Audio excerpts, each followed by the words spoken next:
La plantation Belmont s'étendait sur 3000 acres de terre fertile en Virginie dans les années 1840. Cette nuit d'août, la chaleur était suffocante. Les esclaves dormaient dans leurs cabanes délabrées après 16 heures de travail dans les champs de tabac. Personne n'imaginait que le massacre allait commencer. Sarah n'était pas censée se trouver dans la grande maison. À 23 ans, elle travaillait aux cuisines depuis son arrivée à 12 ans. Petite, le dos légèrement voûté à force de se courber devant les maîtres, elle passait inaperçue. Exactement ce qu'elle recherchait. Ce soir-là, le maître Belmont avait organisé une réunion avec 6 propriétaires terriens voisins. Ils buvaient du whisky dans le salon en discutant de leurs esclaves, comme on parle de bétail. Sarah était montée discrètement à l'étage pour déposer des draps propres dans la chambre d'amis. C'est à ce moment qu'elle entendit des pas lourds dans le couloir. James Belmont, le fils du propriétaire, venait d'apercevoir sa silhouette. Il avait 28 ans et une réputation abominable parmi les esclaves de la plantation. 3 femmes étaient tombées enceintes de lui l'année précédente. Toutes 3 avaient été vendues avant l'accouchement. James bloqua la porte avec son pied. Sarah recula jusqu'au mur. Elle connaissait ce regard. Elle l'avait vu trop souvent dans les yeux des hommes blancs de cette plantation.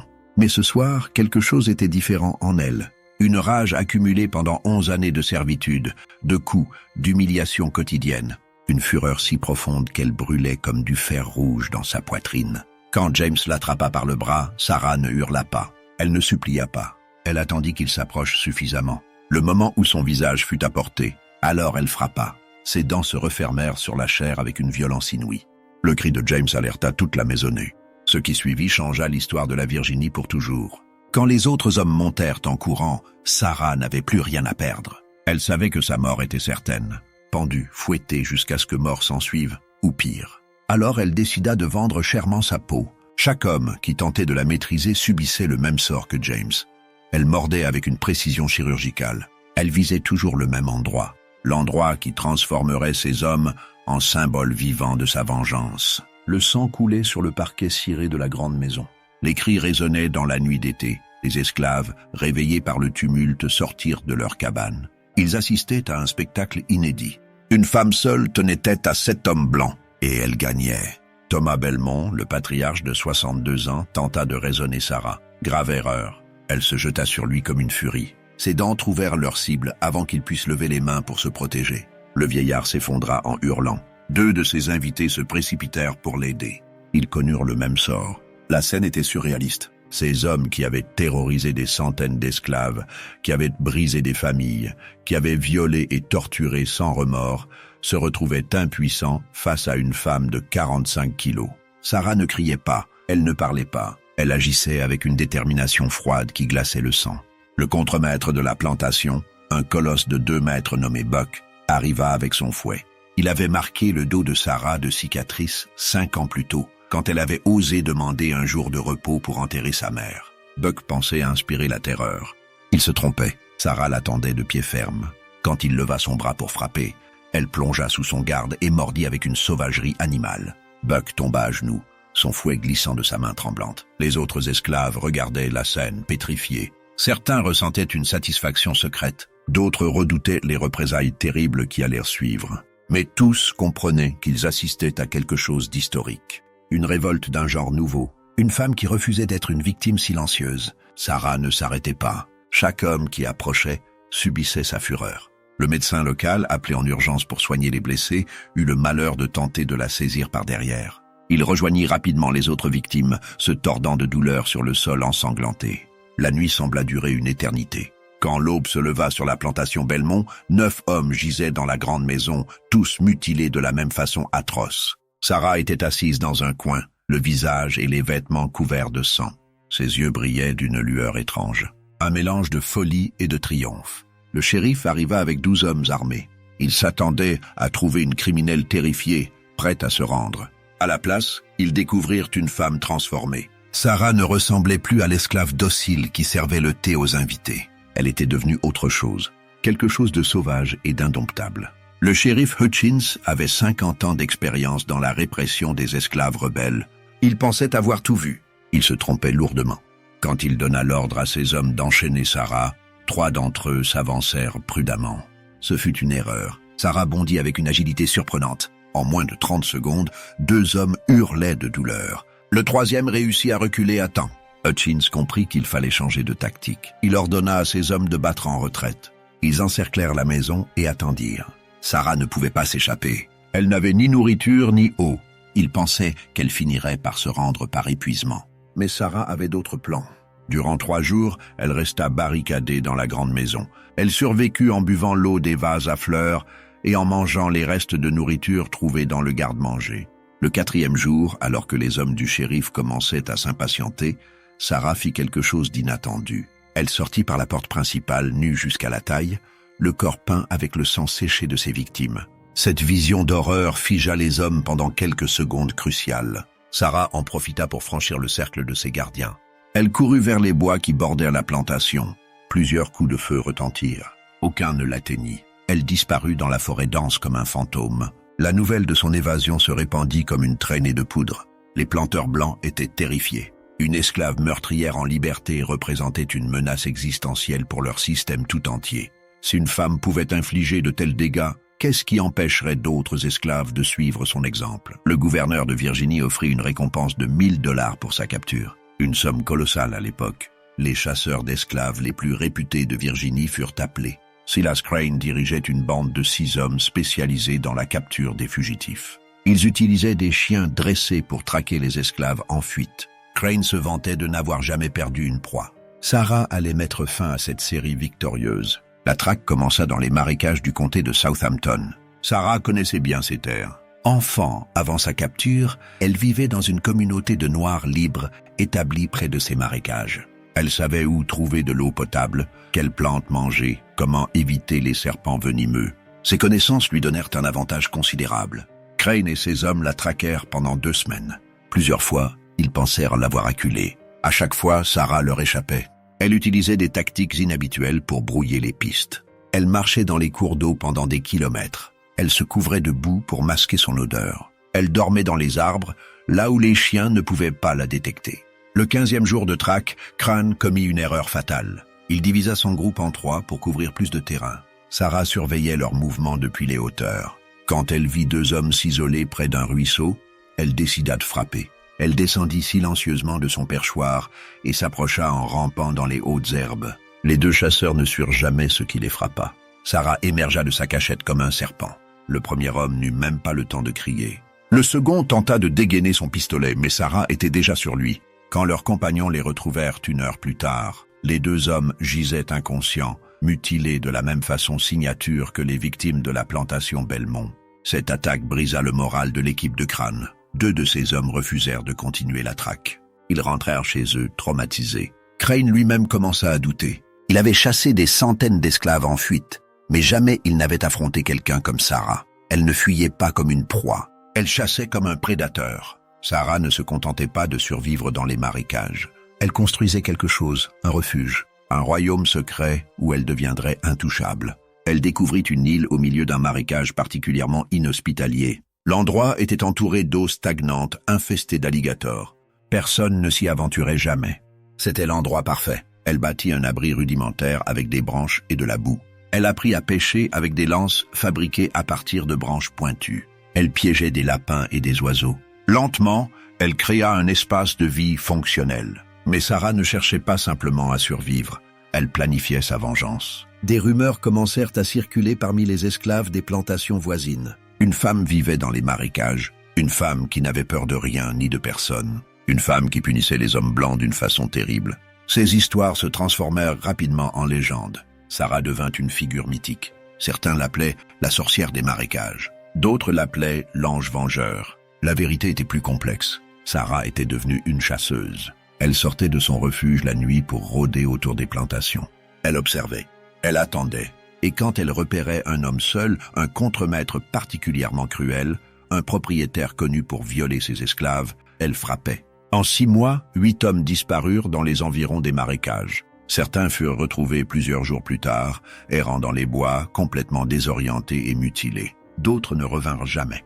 Les autorités locales étaient dépassées. Elles ne pouvaient pas protéger chaque planteur, chaque contremaître. Les marécages étaient trop vastes. Sarah pouvait être n'importe où. Les planteurs commencèrent à vivre dans la peur. Ils dormaient armés. Ils refusaient de sortir seuls après la tombée de la nuit. Certains engagèrent des gardes pour patrouiller autour de leurs propriétés. Mais cela ne suffisait pas. Sarah était patiente. Elle attendait des semaines, parfois des mois, avant de frapper.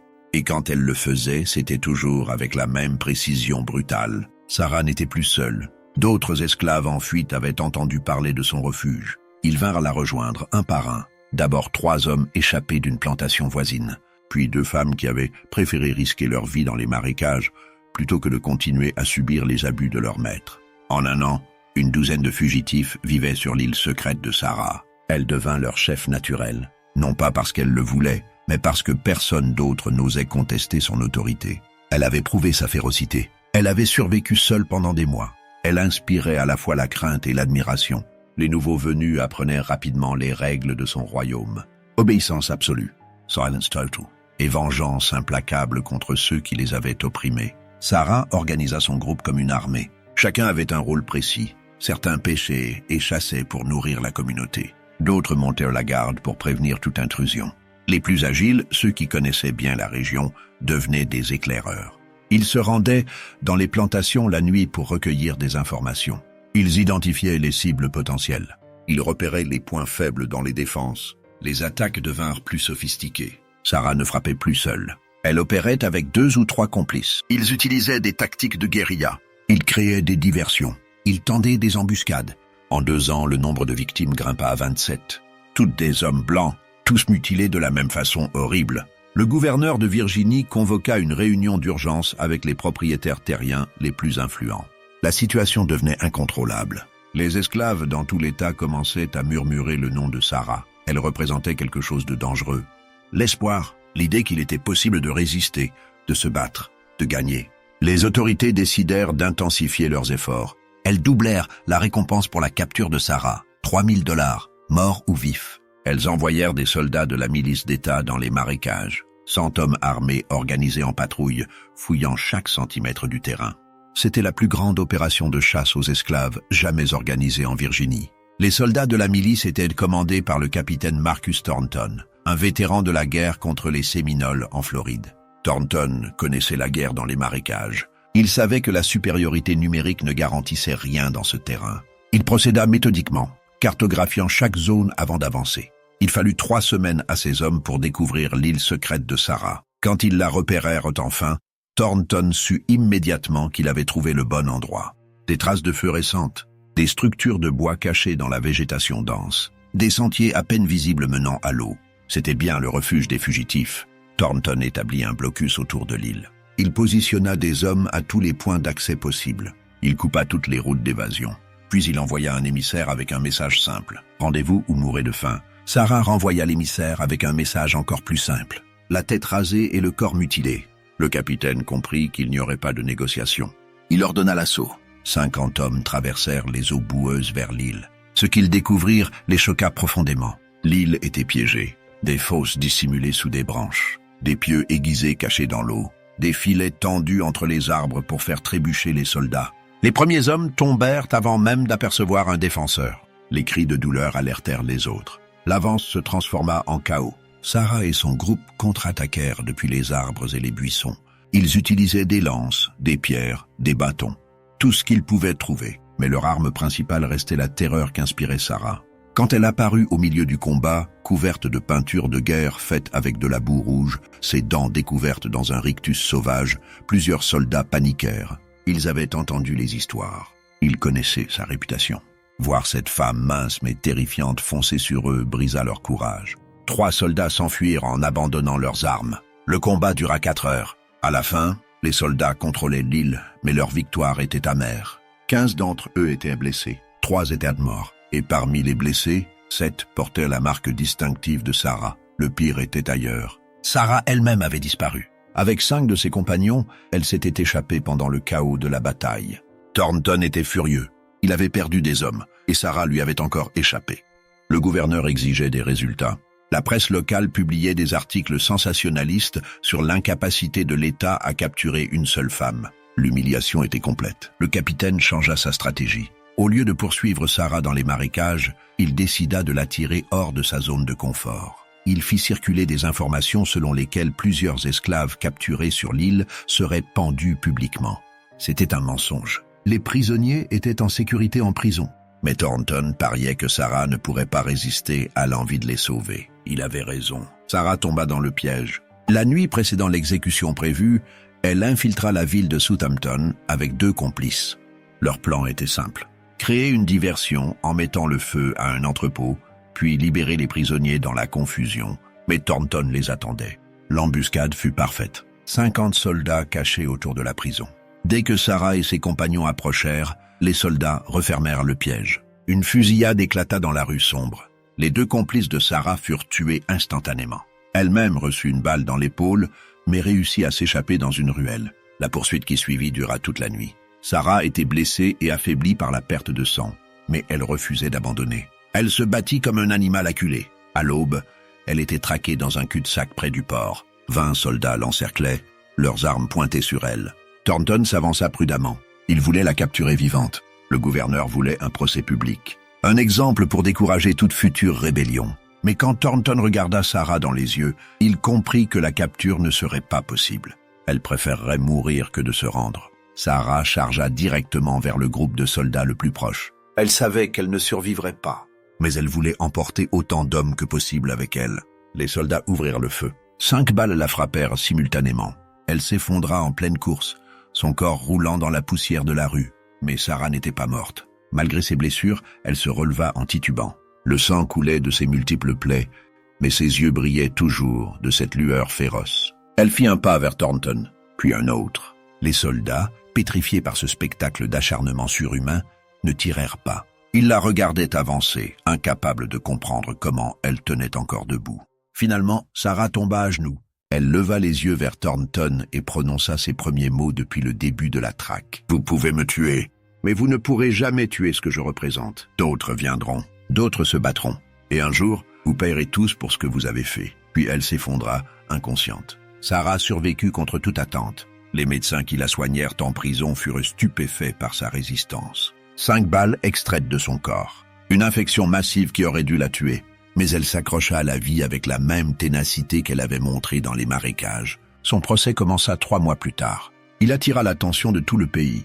Des journalistes venus de New York, Boston et même d'Europe remplissaient la salle d'audience. Tout le monde voulait voir cette femme qui avait terrorisé la Virginie pendant 3 ans.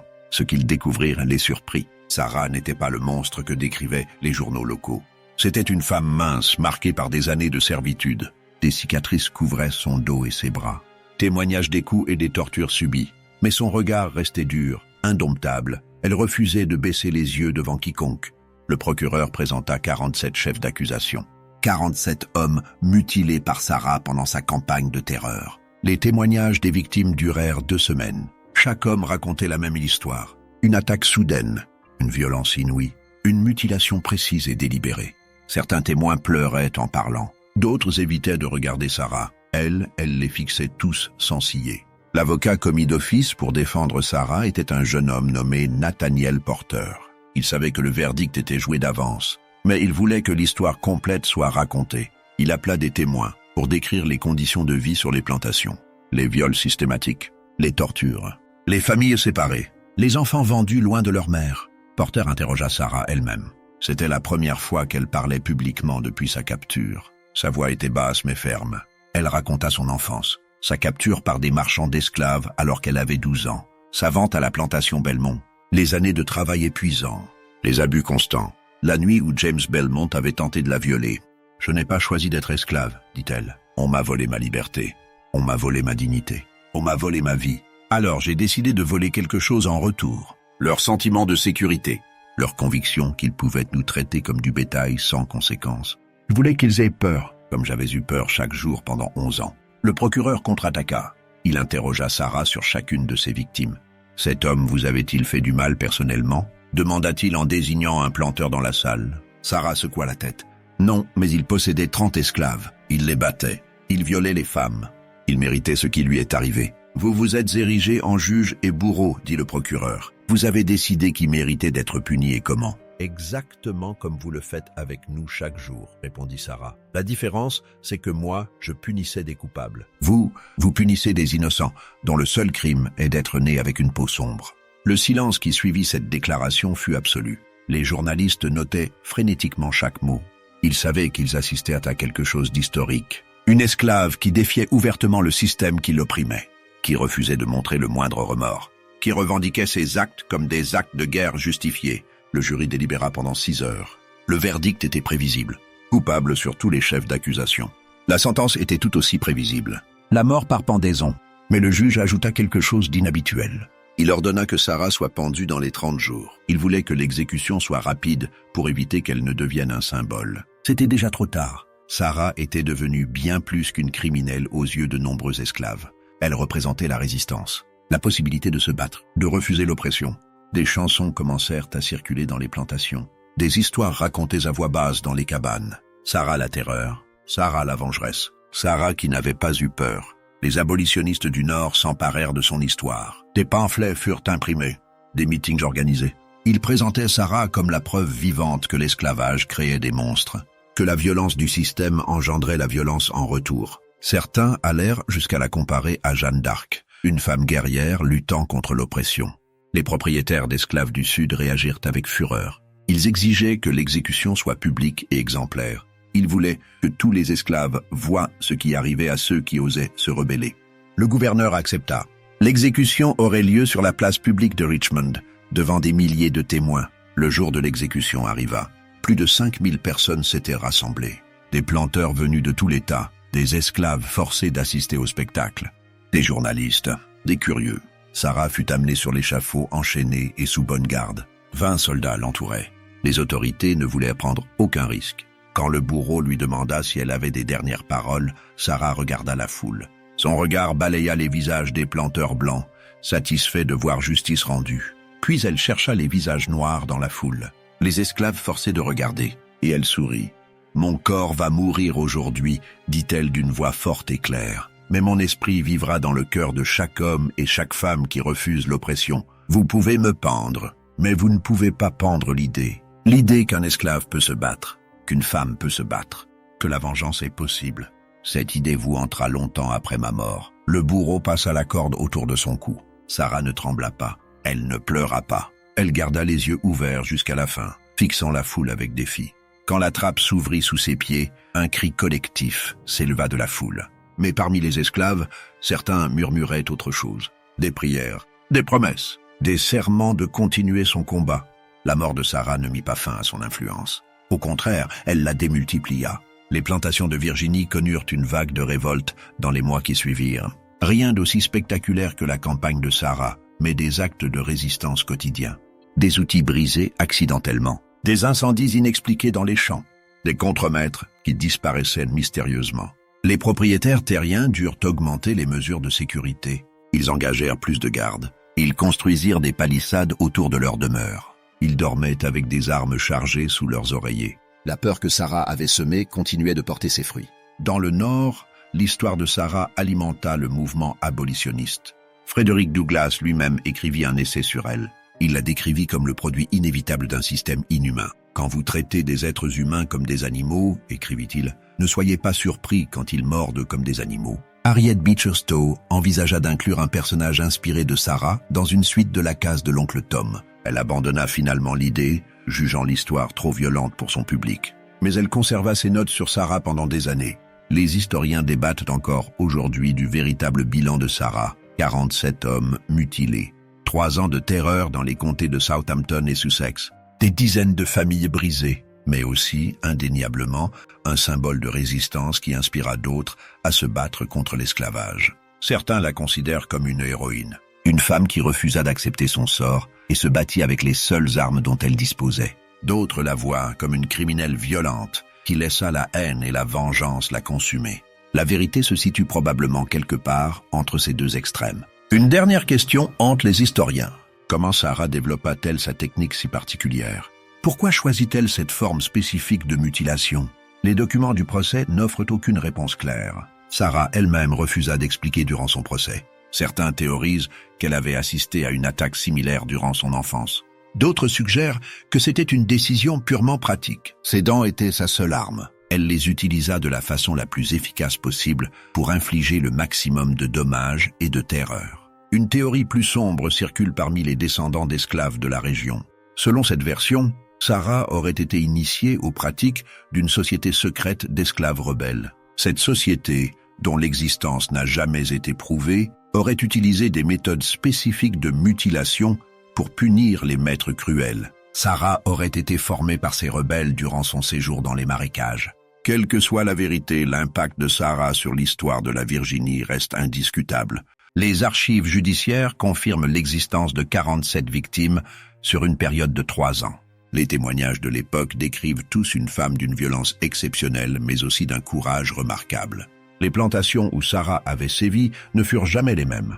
La plantation Belmont fut abandonnée par la famille et vendue 2 ans après le massacre initial. Personne ne voulait vivre dans la maison hantée par les cris de cette nuit sanglante. Le bâtiment tomba en ruine et finit par brûler dans un incendie suspect en 1852. Les marécages où Sarah avait construit son royaume secret devinrent un lieu de pèlerinage pour certains esclaves en fuite. Des dizaines d'entre eux tentèrent de reproduire son exploit, cherchant refuge dans ces terres inhospitalières. Peu survécurent. Les marécages gardèrent leurs secrets et leurs morts. Avec le temps, l'histoire de Sarah s'estompa de la mémoire collective blanche. Les autorités de Virginie préféraient oublier cet épisode embarrassant. Les documents officiels la mentionnent à peine. Son procès, pourtant sensationnel à l'époque, disparut des archives publiques. Certains historiens suggèrent que des documents furent délibérément détruits pour effacer cette tâche sur la réputation de l'État. Mais dans la communauté noire, l'histoire persista. Transmise oralement de génération en génération. Les détails changèrent avec le temps, s'amplifièrent parfois. Le nombre de victimes augmenta dans certaines versions. Les exploits de Sarah devinrent plus spectaculaires, mais le cœur de l'histoire resta le même. Une femme qui refusa d'être une victime. Après la guerre civile, quand les esclaves furent libérés, certains d'entre eux cherchèrent des traces de Sarah. Ils voulaient honorer sa mémoire, construire un monument, mais ils ne trouvèrent rien. Sa tombe n'était pas marquée. Son lieu d'exécution avait été transformé en marché. C'était comme si les autorités avaient voulu effacer toute preuve de son existence. Pourtant, des traces subsistèrent. Dans les années 1920, un historien amateur découvrit des documents du procès dans les archives d'un ancien juge.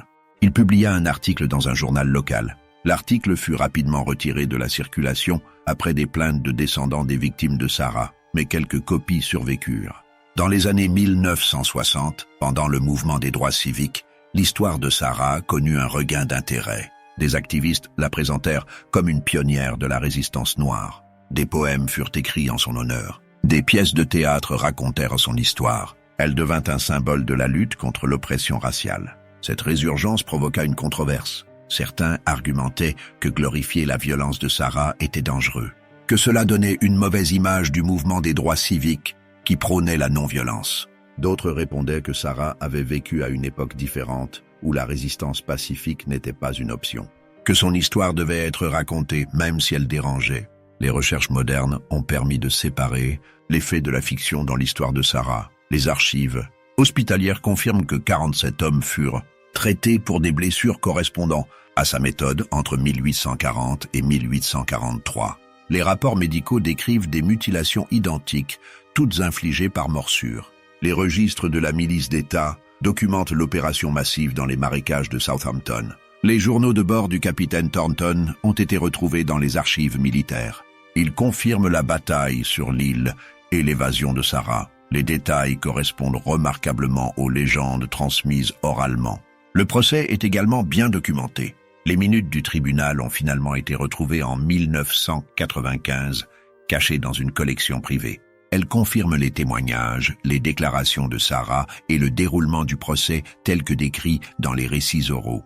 Mais certains aspects de son histoire restent mystérieux. Sa vie avant l'esclavage demeure largement inconnue. Les documents d'achat de la plantation Belmont la décrivent simplement comme une fille, 12 ans, bonne santé. Son nom d'origine, son lieu de naissance, sa famille, tout cela a été perdu. Son séjour dans les marécages soulève également des questions. Comment a-t-elle survécu seule pendant des mois? Où a-t-elle appris les tactiques de guérilla qu'elle utilisa si efficacement? Comment a-t-elle réussi à organiser un groupe de fugitifs en force de combat fonctionnelle? Ses compétences suggèrent une intelligence et une détermination extraordinaires. L'histoire de Sarah eut des répercussions bien au-delà de son époque. Les lois sur les esclaves furent durcies en Virginie après son exécution. Les patrouilles furent renforcées. Les punitions pour rébellion devinrent plus sévères. Mais paradoxalement, ces mesures rendirent les esclaves encore plus désespérés, alimentant davantage la résistance. La peur qu'elle avait instillée chez les propriétaires d'esclaves persista pendant des années. Des planteurs rapportèrent avoir fait des cauchemars où Sarah revenait les hanter. Certains développèrent des phobies irrationnelles. Un planteur refusa de quitter sa maison pendant 6 mois après avoir entendu parler de Sarah. Cette peur collective modifia les relations entre maîtres et esclaves dans la région. Les propriétaires devinrent plus prudents, plus méfiants. Ils évitaient d'être seuls avec leurs esclaves. Ils surveillaient constamment leurs arrières. Cette atmosphère de méfiance permanente empoisonna les plantations. Ironiquement, cela conduisit certains propriétaires à traiter leurs esclaves légèrement mieux. Non par compassion, mais par peur. Ils craignaient de créer une autre Sarah, de pousser quelqu'un au-delà du point de rupture. C'était un changement minime mais réel. La terreur pouvait, dans certains cas, tempérer la cruauté. Sur le plan culturel, Sarah devint un archétype. La femme qui refuse d'être victime, qui transforme sa douleur en arme, qui fait payer à ses oppresseurs le prix de leur cruauté. Des échos de son histoire apparaissent dans la littérature, les films, les chansons. Pas toujours explicitement, mais l'influence est là. Les féministes noires en particulier ont embrassé son histoire. Pour elles, Sarah représente la résistance féminine face à une double oppression, raciale et sexuelle. Elle refusa d'être une victime passive du système patriarcal et raciste. Elle prit les armes, au sens littéral, contre ses oppresseurs. Qui était réellement Sarah? Au-delà des faits brutaux, au-delà de la violence et de la vengeance, quelle personne se cachait derrière cette furie? Les témoignages de ses compagnons dans les marécages offrent quelques aperçus. Un homme nommé Joshua, qui vécut 6 mois avec elle avant d'être capturé, raconta lors de son propre procès que Sarah était calme la plupart du temps. Elle ne parlait pas beaucoup. Elle passait des heures à observer les marécages, perdue dans ses pensées. Mais quand elle parlait, les autres écoutaient. Elle avait une présence qui commandait le respect. Une femme nommée Rebecca, capturée lors de l'assaut sur l'île, témoigna que Sarah était gentille avec les enfants du groupe.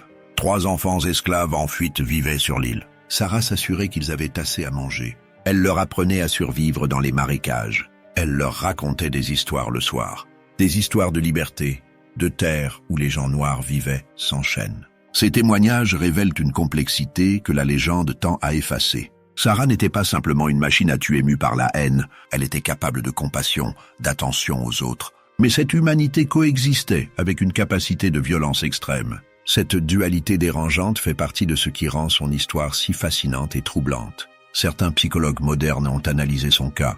Ils diagnostiquent un trauma complexe, un stress post-traumatique sévère découlant de ces années d'esclavage. Ces actes violents seraient une réponse à un environnement traumatisant. D'autres soulignent que réduire Sarah à un diagnostic psychiatrique revient à nier son agentivité, sa capacité de choix et d'action consciente. Car Sarah fit des choix. Elle choisit de résister plutôt que de se soumettre. Elle choisit la violence plutôt que la passivité. Elle choisit de devenir un symbole de terreur pour ses oppresseurs. Ses choix étaient informés par son vécu, certes, mais c'étaient des choix néanmoins. Nier cela revient à lui ôter son humanité d'une autre façon. Un document extraordinaire fut découvert en 2003. Une lettre écrite par Sarah elle-même, cachée dans les affaires de son avocat Nathaniel Porter.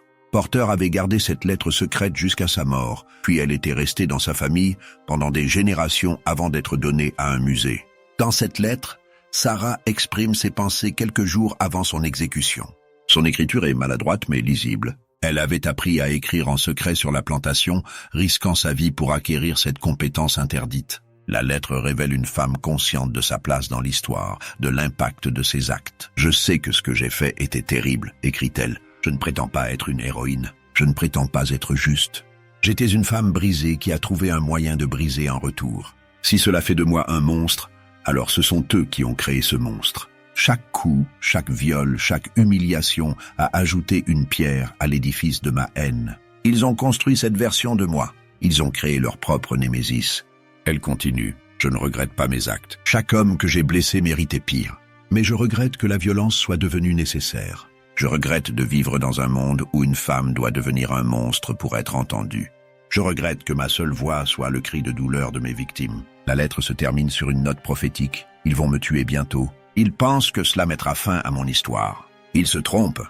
Mon histoire ne fait que commencer. Chaque esclave qui entendra parler de moi saura qu'il est possible de se battre. Chaque maître qui entendra parler de moi dormira un peu moins bien. C'est mon véritable héritage. Pas la violence, pas la haine. Mais l'idée que même les plus opprimés peuvent mordre. Cette lettre transforme notre compréhension de Sarah. Elle n'était pas une folle sanguinaire. Elle était une femme intelligente, articulée, consciente des implications morales de ses actes. Elle choisit délibérément de devenir un symbole, de sacrifier son humanité pour une cause plus grande. L'histoire de Sarah ne s'arrête pas à sa mort. Elle continue de résonner aujourd'hui, chaque fois qu'une femme refuse d'être victime, chaque fois que les opprimés se battent contre l'oppression, chaque fois que quelqu'un choisit la résistance plutôt que la soumission. L'esprit de Sarah vit dans ses actes. En Virginie, une petite communauté garde vivante sa mémoire. Des descendants d'esclaves organisent chaque année une cérémonie le jour de son exécution. Ils se réunissent près de l'ancien emplacement de la plantation Belmont, désormais un terrain vague envahi par les herbes.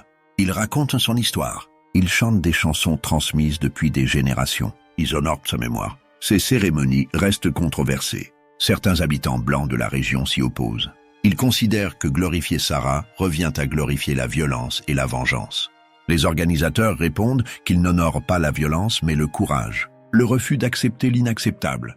Les historiens continuent de débattre de son héritage. Était-elle une révolutionnaire ou une criminelle? Une héroïne ou une tueuse? Une victime transformée en monstre ou une guerrière combattant pour la liberté? La réponse dépend de qui raconte l'histoire et pourquoi. Ce qui est indiscutable, c'est que Sarah changea quelque chose. Elle força les propriétaires d'esclaves à reconnaître que leurs victimes pouvaient riposter. Elle inspira d'autres à résister. Elle devint un symbole qui transcenda sa propre vie. C'est cela, finalement, qui fait d'elle une figure historique importante. Son histoire nous met mal à l'aise. Elle nous force à confronter des vérités dérangeantes sur la violence, la vengeance, la résistance. Elle ne nous offre pas de réponse facile ou de héros sans tache. Elle nous présente une femme complexe, traumatisée, violente, courageuse, tout cela à la fois.